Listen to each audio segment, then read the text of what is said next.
When I entered the dining room, he was the first person I saw. Maraming tao sa pagkainan nila, but my eyes were fixed on him. He looked so shocked until his eyes scanned my whole body.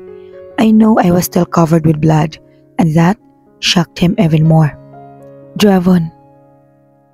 I can feel a pair of eyes staring at me, but only those pair of orbs is all I care about. After recovering from his shock, his eyes became cold again. Dravon. I called him once again.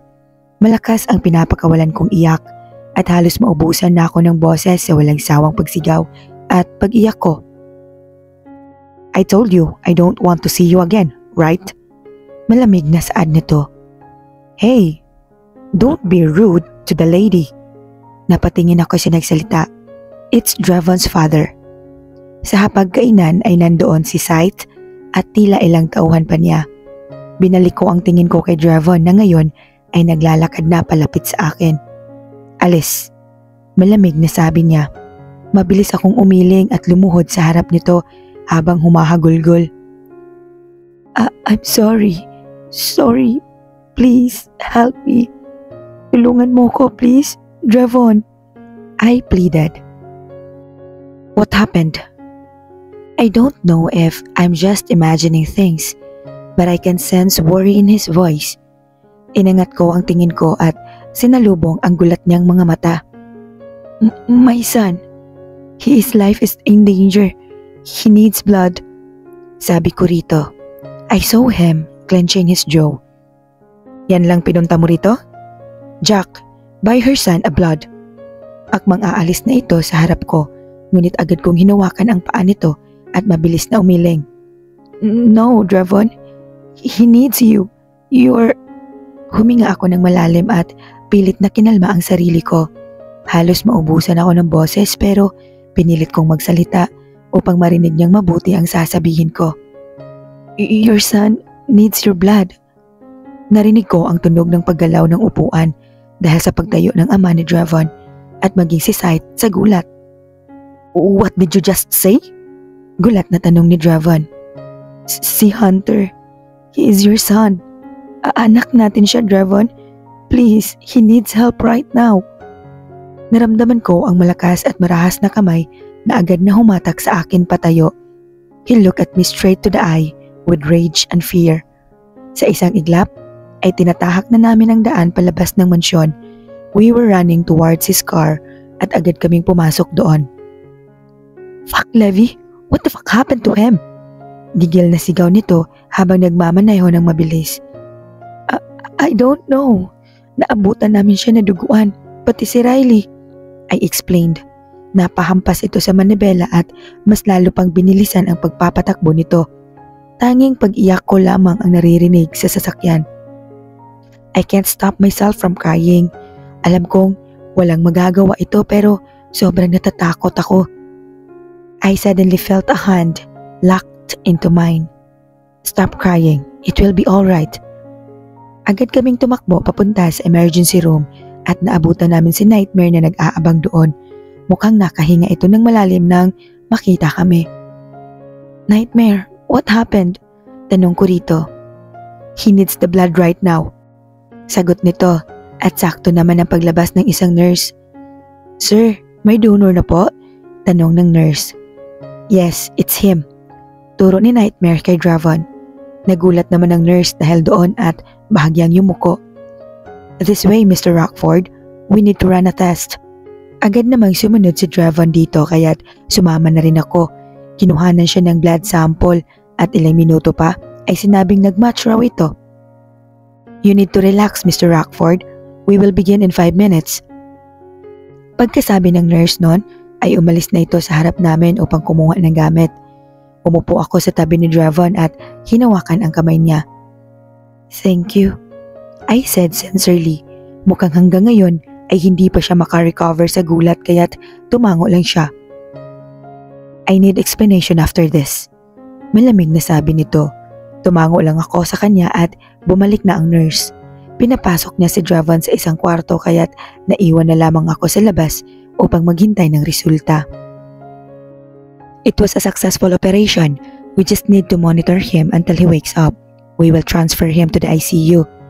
Sabi ni Stephen na kilalabas lang mula sa emergency room. Thank you, Steph. I hugged him really tight and he hugged me back. Feeling ko ay nakahinga na ako ng maluwag. Bigla akong nanghina. I suddenly felt so exhausted and dizzy. Before I could even utter a word, darkness completely dominates me. Waking up in a hospital bed felt so normal to me now. Hindi ko alam kung ilang beses na ba akong nagising na nakaratay sa hospital. I wasn't shocked at all. Napabalikwas ako mula sa pagkakahiga nang maalala ang rason kung bakit ako nandito sa ospital. Si Hunter. Levi. Nightmare. Nasaan na si Hunter? Agad akong bumangon at sumalubong sa kanya na kapapasok lamang sa kwarto ko. He's fine. Nailabas na siya sa ICU. I feel like crying again, but I stopped myself. Sobrang sakit na ng mata ko at pakiramdam ko, sobrang mugto na ito. Sabay kaming lumabas ng kwarto at naglakad patungo sa kwarto ni Hunter. My heart hurts seeing all those tubes connected to him. I just can't bear seeing him like that and I can't even go near him. I'm afraid I'll hurt him the moment I touch him. What happened to Jacinto? I clenched my fist in anger. I'm going to make sure he would get the prize he deserves. He escaped. Napatingin ako kay Nightmare sa sinabi nito. What? That lunatic escaped from you? Paano pag pumunta yun dito at may gawin na naman siyang masama? I can't help but to shout at him. Ngunit sinigurado ko na hindi ganun kalakas upang hindi magising si Hunter. They can't go inside this hospital. This is strongly protected by Sifu's Mafia. Kapag naka-recover si Hunter, kapag ayos na siya, paano? You will protect us, right? Nightmare faced me. I suddenly got nervous in his reaction. I can't. I'm sorry, Levi. Yumuko ito at sobrang lungkot ng mga mata nito. Kumunot ang noo at nararamdaman ko ang luhang nagbabadya sa pagtulo mula sa mga mata ko. What are you saying? What do you mean? Naguguluhang tanong ko rito. You know I don't really want to leave you in this kind of situation. But you know what I am? I'm still an assassin serving an organization. And that organization gave me a mission sa ibang bansa. Tuluyan ng tumulo ang luha ko sa sinabi nito. Marahas kong inalis ang kamay niya mula sa pagkakahawak nito sa akin at iniiwas ang tingin ko. So, you mean you're going to leave us? Nightmare, paano na kami ni Hunter? Paano kapag hindi kami pinatahimik ni Jacinto? I won't leave you and Hunter if I know you wouldn't be safe. There is someone stronger and more powerful than me that would make you safe. Levi, trust him this time. Hindi ko na maintindihan ang pinagsasabi niya. Tila sarado na ang isip ko at ayoko nang makinig pa. Nightmare has been with us for 3 years. Nasanay na kami ni Hunter sa presensya niya. He's like a second father to Hunter. How am I supposed to explain to my child his sudden disappearance? I wanted to stop him, but who am I to do that? He was with us for 3 years and I don't want to be selfish. He also needs to live his life. Aalis ka na ba ngayon? Paano pag hinanap ka ni Hunter? Tanong ko rito. Hihintayin ko muna siyang magising. Tumango na lamang ako rito. Iwan mo muna ako mag-isa. I heard him sigh before he left the room. I slowly walked towards my son. Maingat kong hinawakan ang kamay nito at pinagmasdan ang maamong mukha nito. He was too young for this. He should be playing with his friends and should be hurt by just minor wounds and not to be stopped to death. Imagine the terror he and Riley felt that time. I just can't imagine. Natulog ka ng umiiyak. Gumising ka ng umiiyak. Napatayo ako sa gulat nang may magsalita mula sa likuran ko. I look at him and my heart instantly beats terribly fast. He was crossing his arms and looking at me boredly. Maayos na bang pakiramdam mo? Pinunasan ko ang luha ko at pinilit na pakalmahin ang nagwawala kong puso. He looked so pale and I'm seriously worried for him. But of course, I wouldn't let him know that. So, that kid is mine, and you lied to me. Saad niya nang hindi pinapansin ang tanong ko. Napalunok ako sa sinabi nito. Napakalamig ng boses niya at walang emosyong mababakas. It's not even a question. It's a statement. Gusto ko lang na hayaan mo na kami at para hindi na siya madamay sa gulo sa buhay mo. Sagot ko rito. His eyes suddenly fired up and he was gritting his teeth. So, does your plan succeeded? Have you kept him safe? I let you go, but look at him now. Lying helplessly in that fucking bed with some shits connected to him to make him fucking alive. Is that what you wanted? Is that the safety you're talking about? He shouted at me. His eyes could tell how angry and furious he is right now. And this is all because of you. Because of who you are. Because I let myself involve in your life and that haunts me like a curse for the rest of my life. This wouldn't happen if you just listened to me before. Oh, can you please stop putting all the blame on me? You know from the start what kind of life I have. You know from the start how dangerous it was. But you still love me and accepted everything in me. We both wanted it. I let you be involved in my life and you let me involve in you. So why the fuck are you acting like I forced you to love me? And stop saying I didn't listen to you. You didn't even try talking and explaining. Hindi ako nakasagot sa sinabi nito. Did I really blame him too much that I forgot I have faults too? Para akong sinampal sa katotohanan. I'm going to take my son away from you and you can't stop me from doing that. Nanlamig ang katawan ko sa sinabi nito. Para akong nangihina. You can't do that to me, Dravon. Akong nag-alaga sa kanya sa loob ng 2 taon. You can't just take him away from me like a toy. He's my son and I am her mother. I have the right for his custody according to the law. He just smirked at me like I said something hilarious. You may be his mother, but baby, I'm Dravon Rockford. Sobrang bilis ng tibok ng puso ko. Hindi ko alam kung dahil sa takot sa pagbabanta niya o dahil sa tinawag niya akong baby. Fuck shit. I gulped when he walked closer to me. Tinapat niya ang bibig niya sa tenga ko at bumulong. And you know damn well that law can scare me. He's right. Ano bang pumasok sa isip ko at naisipan kong labanan siya gamit ang batas? He's lawless. He's powerful. And money could turn wrong into right. He's Dravon Rockford and he could get what he wants. Mama. Sabay kaming napatingin ni Dravon kay Hunter. Gising na ito, ngunit halatang nangihina pa ito. Tinulak ko palayo si Dravon at agad na naglakad patungo kay Hunter. Dravon, tumawag ka ng doktor. I shouted at him. Narinig ko namang umalis siya upang magtawag ng doktor. Hunter, dito na si Mama, baby. I held his hand and kissed him. Mabilis na nakarating ang mga doktor sa loob at lumapit upang i-check si Hunter. Hunter looks very surprised in the sudden arrival of a bunch of people. Tumingin ito sa akin na tila nagsusumbong ngunit walang lumalabas na boses sa bibig nito. He suddenly cried very loud. Shh, don't cry. Dito lang si Mama. Pagpapatahan ko rito habang hinahawakan ang kamay nito pero hindi ito maawat. Mukhang takot na takot ito dahil hindi niya kilala ang mga tao. He's still a child after all. Hunter, it's okay. Napatingin naman ako sa lalaking humawak sa kamay ni Hunter. It's Nightmare. Papa Night! Tinawag nito kay Night. Ayaw ko dito, Papa!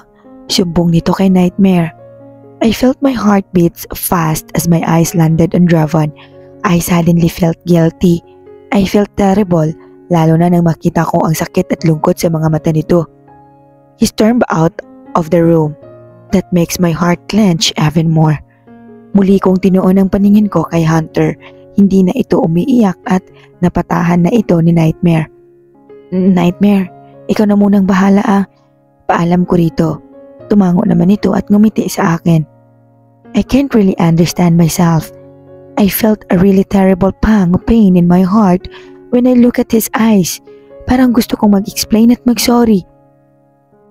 I just found myself in front of his office. Sobrang bilis ng tibok ng puso ko. Paano kapag singhala na naman niya ako? Bahala na. I would take every painful words he would say. I just can't stand seeing pain in his eyes. I knocked thrice pero walang response. I decided to open the door after waiting for a few minutes. What do you want? Napatingin ako sa pinanggalingan ng boses na iyon. I saw him in his veranda while drinking a glass of wine. Drevon, tawag ko rito habang lumalapit papunta sa direksyon niya. He just stared coldly at me. That should be me, Levi. I could feel a lump on my throat when he said those words. May tinig ito ng hinanakit. They're painful to hear. It was supposed to be me. Dapat ako yung tinatawag niya and not that fucking nightmare. You took him away from me for 2 goddamn years. Tumalim ang mata nito at lumapit sa akin. This time, I would take him away from you. I would make you feel how painful I'm feeling right now. Mabilis akong umiling rito habang patuloy ang pagtulo ng luha ko. Huwag naman, Drevon. Ipapakilala kita sa kanya. Sasabihin ko na ikaw ang ama niya. He would understand. Matalino siya, Drevon.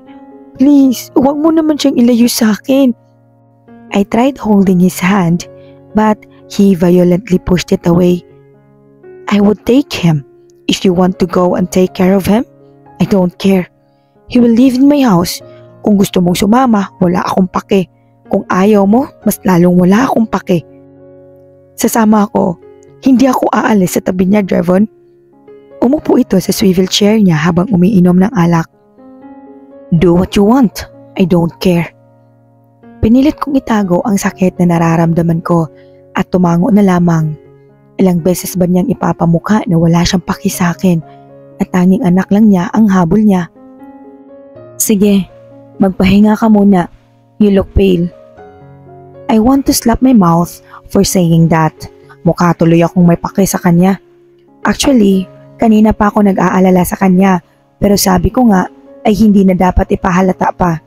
Tsk, sagot lang nito. Napagdesisyonan kong lumabas na ng opisina niya. I know we can't escape from him now and I don't have plans of escaping anymore. Nung una, ay gusto kong ilayo ang anak namin mula sa kanya. But when I saw the pain in his eyes, and those precious eyes that I always loved, I realized that he deserved it too. Pagbalik ko sa kwarto ni Hunter ay natutulog na ito. How is he? Tanong ko kay Nightmare na ngayon ay nakaupo na sa tabi nito. Malalim ang iniisip at tila hindi niya napansin ang pagdating ko. Maayos na raw siya, sabi ng doktor. He just needs to recover. Hindi naman malalim ang pagkakasaksak. Maybe the suspect has still a bit of conscience in him. Tumango ako at umupo sa tabi nito. Nagpaalam ka na ba? Tanong kong muli. Yeah, I'm definitely going to miss this kid. Nakangiting saad nito at ginulo ang buhok ni Hunter. He would surely miss you too, Nightmare. Pagod na akong umiyak sa totoo lang, but bidding farewell to someone who's been with me through the roughest time of my life was very painful. I have to go. I think I just heard his voice broke. I look at him and saw his eyes turning reddish. He's biting his tongue to stop himself from crying. I diverted my gaze somewhere else. Ihahatid na kita, I offered. It's damn 2:30 a.m. Hindi ba uso ang tulog sa'yo? Ihahatid naman ako ni Travis. You should rest, he said, trying to ease the heavy atmosphere. I will rest pagkatapos kitang ihatid. Huminga ito ng malalim at tila sumusuko sa diskusyon. Sabay kaming tumayo at lumabas sa kwarto ni Hunter. We saw Travis waiting for him at the hospital's entrance, leaning his back at his car. Sasama ka? Tanong nito sa akin pagkalapit namin sa kanya. Tango lang ang sinagot ko rito at pumasok na kami sa sasakyan. Come back alive, wika ni Travis kay Nightmare. We're in the airport. Sobrang bilis ng pangyayari. Parang nung nakaraan lang, magkakasama pa kami sa isang bahay. Ngayon, ay paalis na siya ng bansa dahil sa misyon niya. Hindi ko alam kung anong klaseng misyon ang ibinigay sa kanya but he's an assassin and killing might be one of his mission. Take care of them. Sagot ni Nightmare kay Travis. He looked at me and smiled. I'm going to miss you, he said sincerely. Nightmare isn't that romantic kind of guy. He hates drama and cheesiness. Lumapit ako sa kanya at niyakap siya ng mahigpit. Mamimiss kita. Balik ka agad ah. Maraming salamat. Bulong ko rito. I felt him kiss my head and hug me tight. I will. Kumalas na ako sa pagkakayakap. We watched him walk away from us. He didn't bother to look back. Bumalik na kami ni Travis sa sasakyan at pinaalis iyon sa airport. Travis, tawag ko rito upang mabasag ang nakakabining katahimikan. What should we do now? Kay Jacinto, sinabi ni Nightmare na kabilang ito sa isang mafia. Kumigpit ang hawak nito sa manibela at nakita kong nagtiim ang bagang nito. I will make that lunatic pay for what he did. Seryosong saad nito. Do you think we need to tell this to Draven?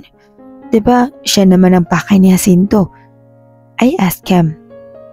If we tell him, there would be a mafia war. More life would be at stake. There will be chaos and I don't want to see something like that again. I'm going to kill that guy silently. I don't know what a mafia war is, but a war is a war, and it is battle between life and death. Travis is right. This is between us and Jacinto only, and we don't want to cause mafia war. I won't let you do it alone. What help could I give? You just need to cover things up, and you need to learn self-defense.